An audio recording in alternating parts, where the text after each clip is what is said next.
is there's no questioning of these orthodoxies. And when it comes to the Ukraine war, I mean, we're being lied to about it. In what way? Well, I mean, we were lied to from the beginning. You know, we had this comic book depiction that, which we see on every war. There's a bad guy who's like, you know, unspeakably evil. Yes. Who's planning world conquest or a terrorist attack on, you know, on America. And we have to be the good guys and go in and stop it. And, you know, the background of the Ukraine war is much more complex than that. You know, the U.S. has been involved, and particularly the neocons in the White House. I wouldn't say particularly, I'd say a group of people that are known as neocons since 2001 have been talking about putting NATO in Ukraine. Now, and I'll give you the background. In 1992, the walls came down and the Soviet Union collapsed. Gorbachev went to Tony Blair and to President Bush, who were, you know, the UK and US presidents at that time, and said, I'm going to do something extraordinary that basically is going to have the rest of Russian history branding me as a traitor to my country.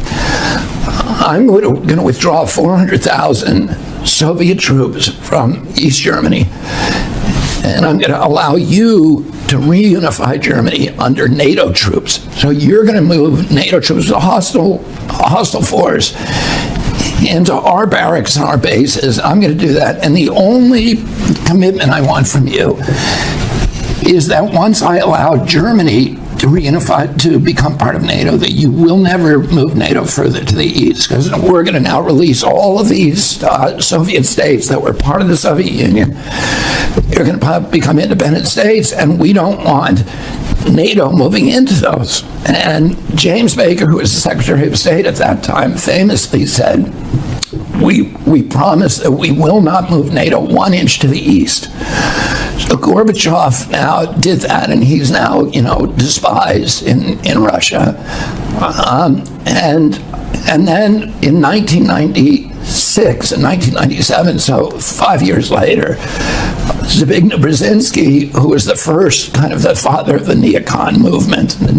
What the neocons represent in a sentence is that they were a group of people who believed, and, you know, Donald Rumsfeld and Jonathan Yu and Paul Wolfowitz, Robert Kagan, Victoria Nuland, who's now at the top State Department official, their belief was that the U.S. had won the Cold War, and that victory gave us the privilege of dominating the world using our superior military unipower status and our superior military status for the next century. So their principal blueprint document is called Project for a New American Century. In other words, America would own the 21st century.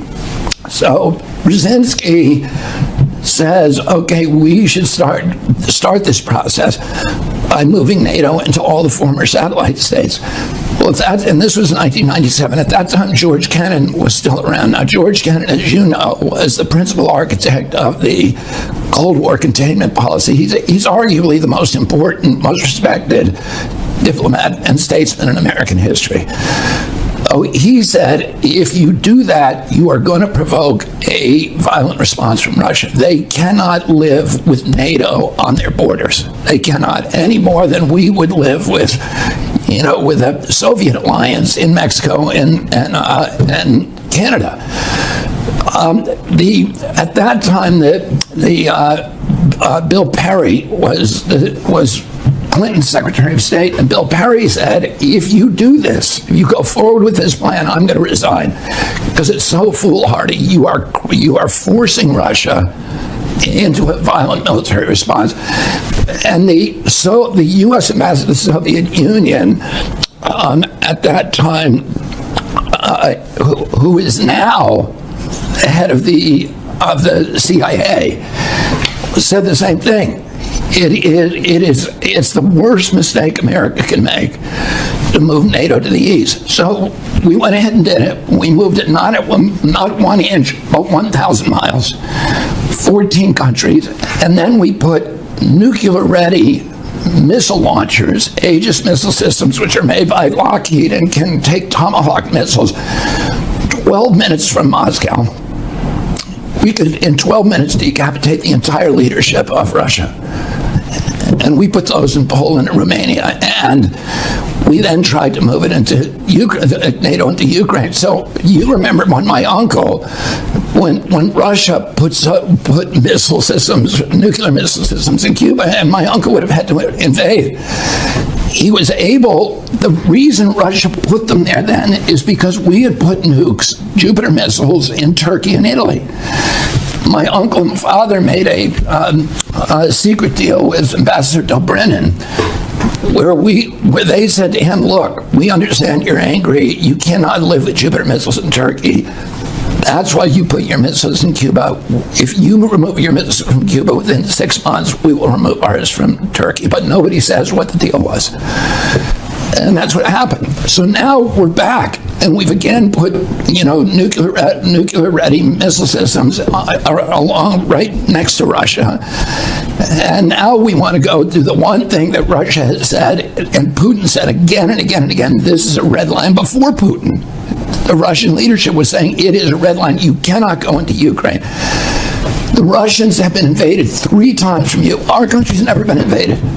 The Russians were invaded 3 times through Ukraine. The last time they were invaded, Hitler killed between 20 and 40 million Russians. Hitler killed 1 out of every 7 Russians. In my uncle's speech to his most famous speech in American University in 1963, in July of 1963, he said to the American people, he said, we are all taught we won World War II, but we didn't win World War II. The Russians won it. And the sacrifice they made to destroy Hitler was beyond anything Americans can imagine. He was trying to tell the American people, you have to put ourselves in their position, understand what they're doing. And he said, a third of the country was leveled. Every city, the forests burned, the cities were leveled, the forests and fields burned. Imagine if that happened from the coast, the east coast of the United States, to every city, forest, and field from here to Chicago. That's what the Russians put up with. So we have to understand this, that Ukraine is a red line. The invasion came through Ukraine, and they can't live with it. It's a security issue for them that is almost beyond our comprehension. And so, we've had... so that suggests the point is war with Russia. The point was war with Russia. And in fact, the neocons said that again and again, and Biden, when he was at... And let me get back to that, okay? Because that is absolutely true. The Biden, was as... Well, first of all, in 2014, to go through the modern history, 2014... there are riots it's called the Maidan Rebellion in Ukraine, which we're not told that we are financing those riots. The newspapers never told us, our government never told us. USAID, which is a CIA front, put $5 billion into funding those riots. Those riots lead to a coup d'etat against the first democratically elected government of the Ukraine. It was a government that refused to choose sides and to say we're going to be on the side of the West. So we wanted them out.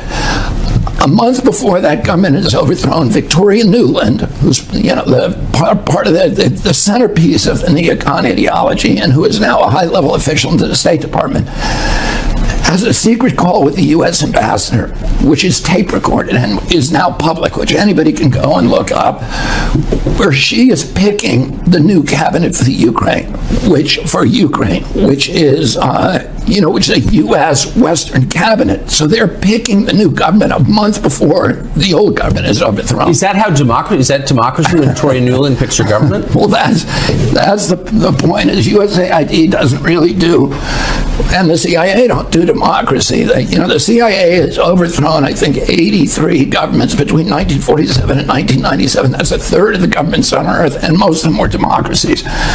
Oh, it doesn't do democracy. It does coup d'etats. So then, to put the rest of this history, and we put in a Western government. Everybody says, well, the Russians started this by invading Crimea. But put yourself in Putin's position. And I'm not an apologist for Putin, by the way. He went into Ukraine. It was illegal. My son went over there and fought against it, and risked his life in the Kharkiv rebellion. I'm not making excuses for him. What he did was brutal. It was illegal and it was unnecessary. But we have to understand our role in the provocations. And so if you're in Putin's position, now you're looking at Ukraine, and Ukraine is being run by a pro-U.S. government. What's the first thing he thinks? They're going to take Vladivostok, which is the port in the Crimea on the Black Sea, which has been a Russian port, their only warm water port for 347 years. It's where the Russian Navy is, their sub base, it's everything else. And he says, now this new government is going to invite the U.S. Navy in to take over our facilities. We got to go in there and take it back. So he goes into Crimea. He goes in and takes Crimea without firing a shot or killing a single person. The Crimean population is largely Russian, and they welcome the invasion. So, again, I'm not making excuses for him, but I'm saying we have to understand. My uncle always said we have to understand the position of our adversaries, and what forces are they dealing with. So then. Then the Russians, now as soon as we put in that new government, the first rule they pass is to make the Russian language essentially illegal in Donbass and Lugansk, where 90% of the population are Russian. And there's then peaceful uprising, which people begin dying. They turn violent. Now, which side made them violent is a dispute. But it's not a dispute that the Russians were now being treated. The ethnic Russian population in Ukraine is now being treated like red-headed stepchildren. They're not, they're being slapped around, and they're being abused, and they're not being allowed to practice their culture or their language. And so there's a vote then in Donbass, Lugansk, where they vote 90-10 to join Russia. Russia says no. Putin says, no, I don't want you, but let's sign an agreement that protects you. So they put together an agreement with France, Germany, and Russia called the Minsk Accords. The Minsk Accords say leave Donbass and Lugansk as part of Ukraine, but make them semi-autonomous so they can speak their own language, and so the Russians who live there are going to be protected from violence by the government.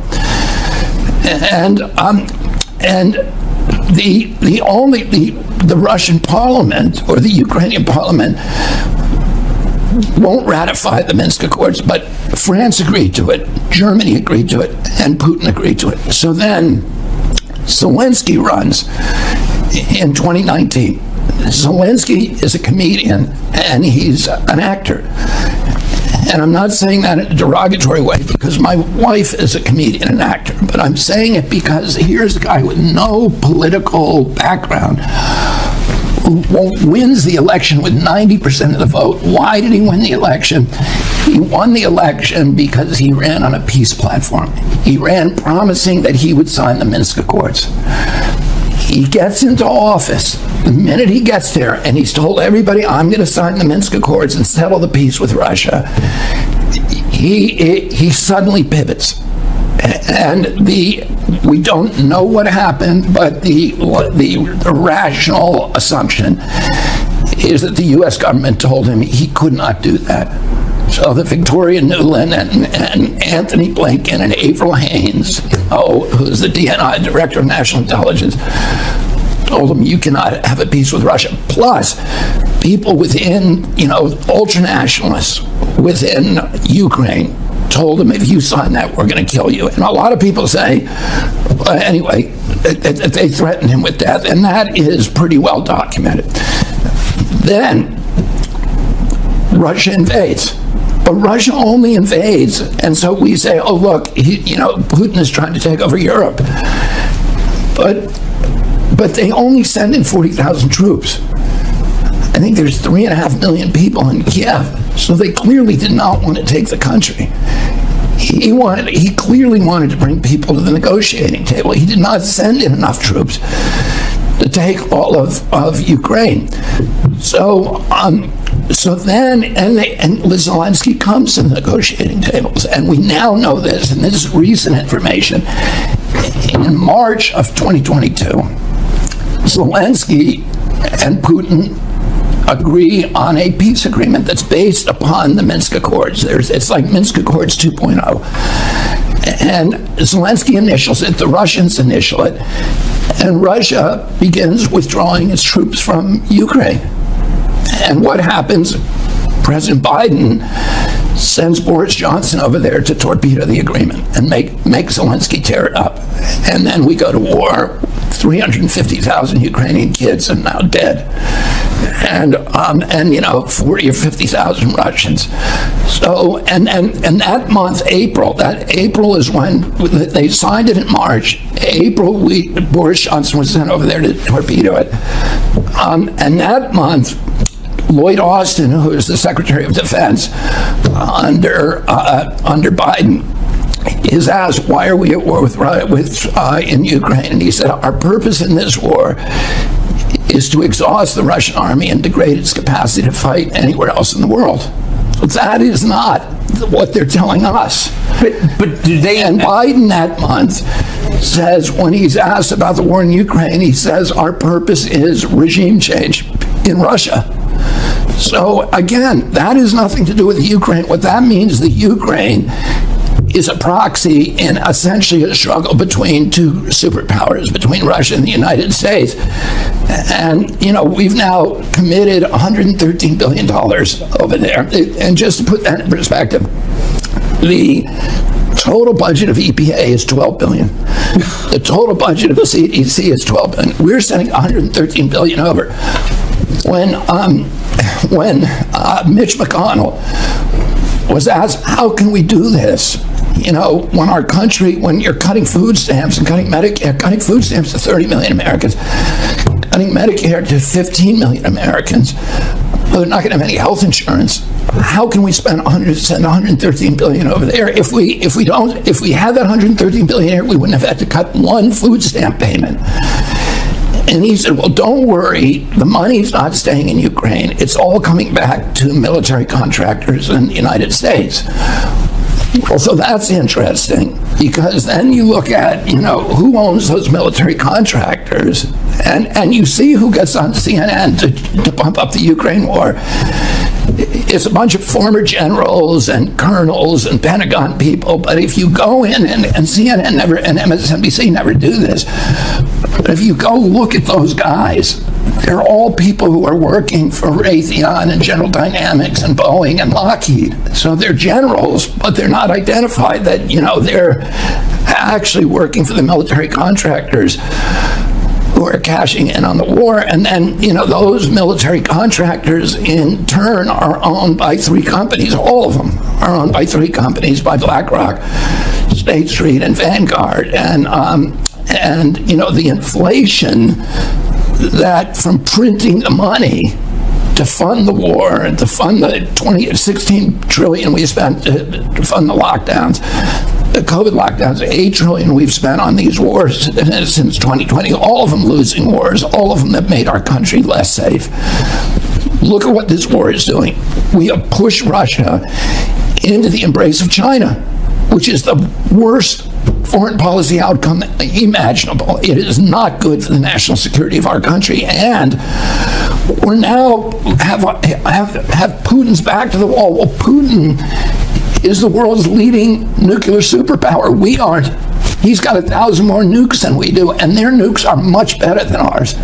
They can shoot down our nukes. We can't shoot down theirs. Oh, we are going up against we are provoking a